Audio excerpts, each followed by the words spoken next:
த்ரிஷா அவர்களுடைய பதிவால பாடி போயிடுச்சு தமிழகம் அப்படிங்கறத பார்க்க முடியுது. என்ன இதெல்லாம் நியாயமா அப்படின்னு கேட்டீங்கன்னா மோசமா தான் இருக்கு. இன்னும் கொஞ்சம் டீட்டெயிலா பேசுவோம். அனைவருக்கும் வணக்கம். நீங்க பார்த்துட்டு இருக்கிறது கல்கரி நியூஸ். நான் தீபிகா.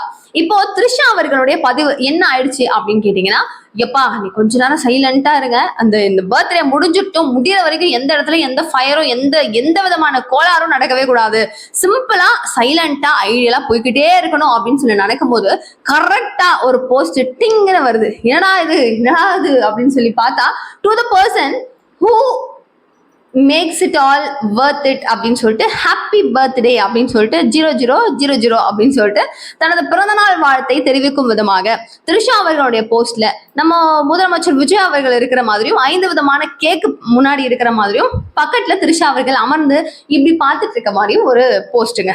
ஸோ இதை பார்த்த உடனே பல பேருக்கு அப்படியே நெஞ்சு போட்டார்னு வெடிச்சிருச்சு. இன்னொரு பக்கம் ஐயோ என்ன பண்றது, என்ன பேசுறது, நான் எப்படி இதை சமாளிப்பேன்னு தெரியலையே, வாட் இஸ் திஸ் அப்படின்ட்டு இன்னொரு பக்கம் ரொம்ப புலம்பல் அப்படிங்கிறதும் போகுது. சரி, ரியல் ஃபேக்ட் என்னன்னு பார்ப்போமா? சட்டமன்றத்துல விஜய் அவர்களுடைய பேச்சு, முதலமைச்சர் ஏன் பேச மாட்டேங்கிறாரு, அவர் என்ன ஊமையா, அவர் ஏன் வாயை மூடிக்கிட்டே இருக்காரு அப்படின்னு சொல்லிட்டு எல்லாரும் கேட்ட கேள்விக்கு பதிலாக நடந்தது என்ன தெரியுமா? அனல் பறக்கும் பேச்சாக உண்மையாவே ரொம்ப ரொம்ப சூப்பரா நல்லா இருந்துச்சு. அவர் பேச பேச கேட்டு கடுப்பாயி ஐயோ வாங்க வெளில போலாம், நான் வெளிநடப்பு பண்ணிடலாம் அப்படின்னு சொல்லிட்டு உள்ள இருக்கிற திமுக நபர்கள் குட்டு எழுந்து ஓட்டாங்க. இதான் நடந்துச்சு. சோ இந்த பக்கம் நான் உன்னை விமர்சனம் பண்ணுவேன், ஆஹா இந்த பக்கம் நீ என்ன விமர்சனம் பண்ணு அப்படிங்கிற மாதிரி ஒரு பக்கம் விஜய் அவர்களும் இன்னொரு பக்கம் எதிர்கட்சி தலைவராக இருக்கக்கூடிய உதயநிதி ஸ்டாலின் அவர்களும் விமர்சனத்தை மாத்தி வச்சுக்கிறாங்க. ஃபர்ஸ்ட், சட்டமன்றத்துல நம்ம எப்படி பேசணும், இப்படிதான் ஒரு வரையறை இருக்கு அப்படிங்கறதெல்லாம் சொல்றாங்கல்ல, எல்லாத்தையும் பீட் பண்ணி இவர் சொல்றாரு விஜய், எங்க உங்க அப்பாவை காணோம் அப்படின்ட்டு ஒரு குட்டி கதை அந்த மாதிரி ஒரு ஸ்டோரி வச்சு சொல்றாரு. இவர் வெளில வந்து அதை பார்த்துட்டு இவர் சொல்றாரு, செங்கல்பட்டு கோர்ட்டுல கணவனை காணவில்லை அப்படின்னு சொல்லிட்டு மனைவி தேடிட்டு இருக்காங்க அப்படின்னு சொல்லி. சரி, இந்த போஸ்ட் எப்படி இருக்கு, இந்த போஸ்ட் எப்படி இருக்கு யோசிச்சு பாருங்களேன். இவர் பொலிட்டிக்கலி எஸ் இட்ஸ் ஹேப்பன்ட் இல்லையா?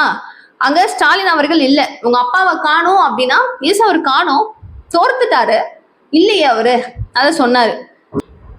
சரி, இந்த பக்கம் யோசிச்சு பாருங்க, என்னது இப்ப கரெக்ட் தானே, அவங்க ஹஸ்பண்டை காணோம் அப்படின்னு தானே அவங்க போட்டிருக்காங்க. See that is not fair இல்லையா?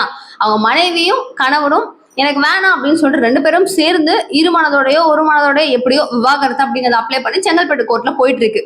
ஓகேவாங்க.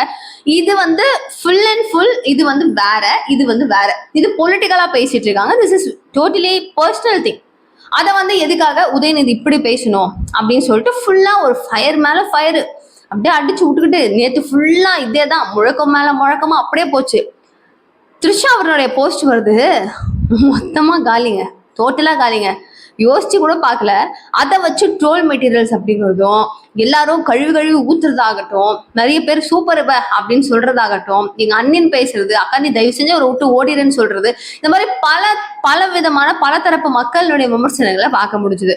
இதுல 10 குறைக்கு நான்லாம் விட்டுருவேனா, நான்லாம் பேச எப்படி விட்டுருவேனா அப்படின்னு சொல்லிட்டு உதயநிதி ஸ்டாலின் அவர்கள் இருக்காருல்ல, அவர் பேசி இப்படிலாம் அப்படிலாம் அப்படின்னு சொல்லிட்டு குடும்ப விவகாரமாக பேசின அடுத்த கொஞ்ச நேரத்துல இந்த மாதிரி ஒரு போஸ்ட் வர்றதுன்றது கஷ்டமா போச்சு. திமுக ஐடி விங்க்கு அப்படியே பிரசாதம் மாதிரி ஆயிடுச்சு. அவங்க ஒரு போஸ்ட் போட்டிருக்காங்க, என்ன தெரியுமாங்க சொல்றாங்க, அதே மாதிரி same day 9 people died and 60 were hospitalized due to ammonia leak. But he still did not visit it. Makes all this worthless happy birthday அப்படின்னு சொல்லி போட்டிருக்காங்க. சரி, அவங்களோட விமர்சனம் எப்படி இருக்கு பாருங்க. அது இல்லாம கீழே ஒரு கிஃப்ட் இமேஜ் ஒன்று போட்டிருக்காங்க, வாடா அப்படின்னு சொன்னது. வரேன் சாமி. அந்த த்ரிஷா அவர்கள் ஒரு படத்துல அம்மா ஏதோ சாமி வந்த மாதிரி இருப்பாங்க, ஆக்ட் பண்ணுவாங்க. வாடான்னு சொன்னா ஓடி வருவார், விஜய் போடா அப்படின்னு சொன்னா ஓடி போவார்ல. ஸோ அந்த மாதிரி ஒரு கிஃப்ட் இமேஜை போட்டிருக்காங்க. திஸ் இஸ் டோட்டலி அன்ஃபேர் அப்படிங்கறது பல பேர் சொன்னாங்க. பட் டிவி கேக்கு நீங்க என்ன ஆதரவா பேசுறீங்களா அப்படிலாம் கேட்டீங்கன்னா அப்படிலாம் கிடையாது. நம்ம சொல்ற விஷயம் என்னன்னா, ஒரு பக்கம் இந்த போஸ்ட்டை பார்த்துட்டு ஒரு 3 தரப்பா பிரிப்போம். ஒரு பக்கம் அந்த போஸ்ட்டை பார்த்த உடனே எல்லாரும் எப்படியோ வரக்கூடாதுன்னு நினைச்சோம், போட்டிங்களா போஸ்ட்டை போட்டிங்களா போ கீஞ்சது அவ்வளவுதான் அப்படின்னு சொல்றதும். இன்னொரு பக்கம் ஒரு இவ்வளோ பேர் அம்மோனியாவில் தாக்கப்பட்டிருக்காங்க, இறந்துட்டு இருக்காங்க, எதுவுமே பார்க்காம நீங்க என்னது நீங்களாம் மனுஷன் தானா, இதெல்லாம் நியாயமா அப்படிங்கிற கேட்கறதும், அண்ட் திமுக உண்மையான மனுஷனா மாறின ஒரு சுயரூபத்தை நம்ம பார்க்கறதும் முடியல. முடியல. அந்த மாதிரி தான் அவங்களுடைய டோட்டல் ஆக்டிங் அப்படிங்கிறது இருக்கு. அடுத்ததான் இந்த அமோனியா கசிவு அப்படிங்கிறது ஒரு பக்கம் எவ்வளவு சீரியஸா போகுது. சோ இதுக்கு இது நிறைய நபர்கள் இறந்துட்டாங்க, அதனால நான் இரங்கல் தெரிவிக்கும் விதமா கேக் கட்டிங் கிடையாது அப்படின்னு சொல்லிட்டு தலைமை செயலகத்திற்கு அந்த கேக்கை கூட திருப்பி அனுப்பிட்டார் விஜய் அப்படின்னு சொல்லப்பட்ட நிலையில, அப்புறம் எப்படி போய் திருச்சியா கூட உங்களால கேக் வெட்ட முடியுது அப்படிங்கிற ஒரு கேள்வி அதிகமா இருக்கு. நான் ஒன்னே ஒண்ணுதான் கேட்பேன், நம்ம பர்சனல் அது இல்ல, இப்ப ஒரு போய் கேக் வெட்டனால பெரிய அளவோட டேமேஜ் ஆச்சா, எங்கேயாச்சும் ஏதாவது நடந்ததா, ஏதாவது பெருசா ஒரு ஒரு சுழல் நடந்துச்சா, மக்களுக்கு ஏதாவது ஆயிடுச்சா, இல்ல நம்ம பெருசா ஆயிட்டோமா, ரொம்ப பெரிய அதிகமா சம்பாதிக்க ஆரம்பிச்சிட்டோமா, இல்லைன்னா திடீர்னு நம்ம வீடு கார்லாம் வாங்க ஆரம்பிச்சிட்டோமா அந்த ஒரு செயல்னால? ஒண்ணுமே இல்ல, ஒண்ணுமே கிடையாதுல்ல. நம்ம எதுக்காக அவ்வளவு முட்டு கொடுக்கணும், நம்ம எதுக்காக அவ்வளவு முட்டு கொடுக்காம இருக்கணும்? நம்ம பொலிட்டிக்கலா விமர்சனம் செய்யறோமா, மக்களுக்கான பணியாக அவரு மக்களுக்கு நல்லது செய்யல, தப்பு இது அப்படின்னு சொல்றோமா? நம்மளுக்கு அவ்வளவு போதுங்க லிமிட். தட் இஸ் அவருடைய பர்சனல். அங்க த்ரிஷா அவர்களை மட்டும் டேமேஜ் பண்றதுன்றது சத்தியமா ஏற்றுக்கொள்ள முடியாத ஒரு விஷயம்.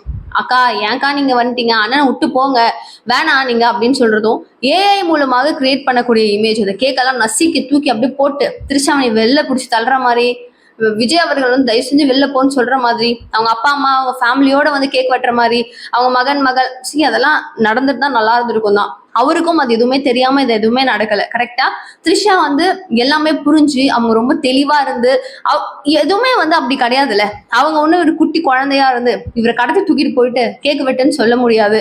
சோ அவங்க எல்லாமே மெச்சூர்டு, தி வெல் நோன் பர்சன் இல்லையா, அவங்க எல்லாருக்கும் எல்லாமே தெரியும். சோ அப்படி இருக்கும்போது த்ரிஷாவை மட்டும் தனிநபர் தாக்குதல் அப்படிங்கிறது செய்யறது தவறாக தான் எனக்கு தெரியுது. என்ன காரணம்னா, விஜய் அவர்களுக்கும் சேம் பங்கு இருக்குங்க.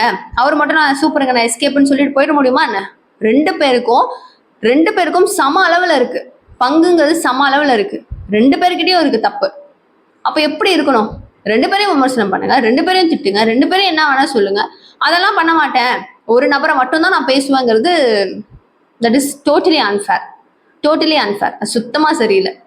ரெண்டு பேருக்கும் எல்லா இடத்துலயும் உரிமை இருக்கு அப்படிங்கும்போது ரெண்டு பேரும் பேசுறதுதான் நியாயமா இருக்கும் நான் நினைக்கிறேன். சோ ஒரு பொது வாழ்க்கையில அப்படின்னு வந்ததுக்கு அப்புறமா இங்கெல்லாம் இவ்வளவு பெரிய கான்ட்ரவர்சிஸ் வரும்னு தெரிஞ்சும் தொடர்ச்சியாக அவங்க பதவி பிரமாணத்துல இருந்து ஆரம்பிச்சு, திருமண விழாவில் ரெண்டு பேரும் போறது ஆரம்பிச்சு, அடுத்து அவங்க அந்த எலெக்ஷன் கவுண்டிங் டேட் அப்ப த்ரிஷா அவருடைய வீட்டுக்கு போயிட்டு வந்ததாகட்டும், அடுத்து ரெண்டு பேரும் சேர்ந்து அங்கங்க அவங்களுடைய போட்டோஸ் லீக் ஆகிறதாகட்டும், சோ இந்த மாதிரி நிறைய விஷயங்கள் அப்படிங்கறத நம்ம தொடர்ச்சியாக பார்க்கும் நேரத்துல அவங்க பிளான் பண்ணி தான் சம்திங் தே ஆர் ரிலீஸ் இல்லையா.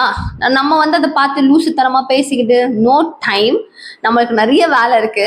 மக்களுக்கான வேலையில அவர் தவறு செய்யறாருங்கும் போது கேட்கறதுக்கு எல்லாருக்கும் உரிமை இருக்கு. அதை பத்தி நிறையவே பேசுவோம். சரியா? நீங்க என்ன நினைக்கிறீங்க? எங்களுடைய கருத்துக்கள் எப்படி இருக்கிறத கமெண்ட் பாக்ஸ்ல சொல்லுங்க. Thank you so much for watching this video. Bye.